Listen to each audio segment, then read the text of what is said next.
सब चीजें देखी, तिहाड़ भी 2-2 बार गया, लेकिन मैंने हमेशा प्रयास किया कि एकजुटता बनी रहे। मैंने बहन जी से प्रयास किया, उन्होंने कोई इस पे सहमति नहीं की। मैंने भैया से प्रयास किया, मैंने उनको बड़ा भाई माना, क्योंकि मुझे पता कि शायद उनको कुछ ना हो, लेकिन अगर सरकार बीजेपी की आ जाती तो अगले 5 साल में जो दलितों को, मुसलमानों को, पिछड़ों को, आदिवासियों को और सब समाज को जो झेलना पड़ा और जो पिछले 5 साल में झेलना पड़ा, कहीं मैं उसका हिस्सेदार ना बन जाऊं। चंद्रशेखर भाई, पर सवाल ये है कि आखिर वजह क्या रही? क्योंकि देखिए, हम ये खबर लगातार चला रहे, गठबंधन नहीं हो सका, टीवी नहीं, आपको अगले 12:30 बजे मिलेंगे। लेकिन ये बताइए कि आप उनसे पूछिए कि कद बड़ा हो रहा है, इसलिए आपका कद बड़ा हो जाएगा, इसलिए नहीं गठबंधन किया क्या? मेरा कद, मैं समझिए ना, मैं व्यक्तिगत तो लड़ाई लड़ ही रहा हूँ, मेरे कद की क्या है? अच्छा, क्या मैं, आप तो पूरे देश प्रदेश का मेरा काम जानते हैं, 23 प्रदेशों में हमारा संगठन है, मैं तो बिहार तक चुनाव लड़के आपने दम पे, तो मैं क्या उत्तर प्रदेश में नहीं लड़ सकता हूँ? लेकिन मेरा प्रयास ये था, क्योंकि मैं नहीं चाहता कल किसी दलित का, की बच्ची का, किसी मुस्लिम समाज की बच्ची का,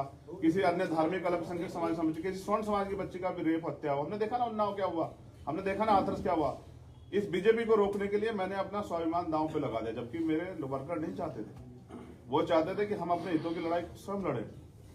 रावण साहब, मेरा एक सवाल आपसे ये है कि आप दूसरे असदुद्दीन ओवैसी हो गए हैं, क्योंकि ओवैसी के साथ भी कोई गठबंधन नहीं कर रहा है, आपको भी कोई अपने प्लेटफॉर्म पे नहीं लाना चाह रहा है। देखिए, मैं क्या कह रहा हूँ, जब कोई अपने हितों के लिए लड़ता है ना, तो वो उसको फिर कुछ ना कुछ तो सहना पड़ता। देखिए, मैं सत्ता की, मेरी लड़ाई सत्ता कभी थी नहीं, ओवैसी के साथ सत्ता का सहारा लेके व्यवस्था परिवर्तन की लड़ाई थी। सत्ता को मैंने, जब सत्ता की बात चल रही थी ना, लोग चुनाव तैयारी कर रहे थे, तो मैं आंदोलन लड़ रहा था 2 तारीख को, 2 जनवरी को भोपाल में, जो पिछड़े वर्ग के हितों की रक्षा के लिए उनका आरक्षण जब खत्म किया गया तो सरकार के खिलाफ लड़ रहा था। अभी आपने सर एक महत्वपूर्ण बात, विपक्ष को एकजुट करेंगे, तो वो कौन लोग होंगे जिनको आप एकजुट करेंगे? मेरा प्रयास रहेगा, मैं सभी लोगों नाम लेके बताइए सर, नाम लेके। क्या कह रहा हूँ, आप अगर आप ये भी सोचते हैं ना कि मुझसे तो नाम लेने की उम्मीद करते हैं, आप जाके उनसे पूछेगा कि आपने ऐसा क्यों किया।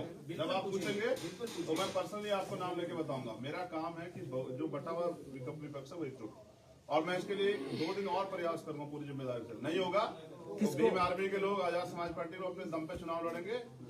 और गलत ये है ना कि मैं आपको अगर बुला के 10 बजे कि पीसी 10 बजे है और आपको 12 बजे तक इंतजार कराऊं तो आपका काम बाधित होगा।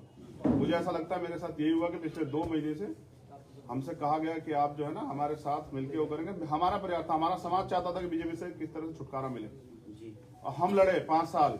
किसी का मामला हो, उन्नाव का हो, हाथरस का हो, जौनपुर का हो, 4 दलितों की हत्या की जाती, कभी कोई व्यक्ति नहीं जाता है। प्रयागराज में 4 दलितों के सामने 2 उसकी माँ उस बच्ची के साथ हत्या होती है। आपने कुछ सीटों की मांग की थी क्या अखिलेश जी से? बात हिस्सेदारी की है, जिसकी इतनी संख्या बारी उसकी इतनी हिस्सेदारी। आपको 3 सीटें, चंद्रशेखर भाई आपको 3 सीटें दे रहे थे, हमारी जानकारी है, और उसमें 2 सीटें कह रहे थे आप उनके सिंबल पे लड़िए। तो मैं क्या कह रहा हूँ, ये आप उनसे पूछेगा कि दे रहे थे या नहीं दे रहे थे। आजाद भाई, TV9 का आखिरी सवाल, आजाद भाई TV9 का आखिरी सवाल ये है कि आप किसको अप्रोच करेंगे, प्रियंका जी को, बहन जी को, या फिर अगर बात नहीं बनती तो अकेले कितनी सीटों पर लड़ेंगे? मैंने कहा कि मैंने हमेशा प्रयास किया, लेकिन लड़ाई जो है ना यहाँ इस प्रदेश में महिला सुरक्षा की है, लड़ाई इस प्रदेश में हक अधिकार की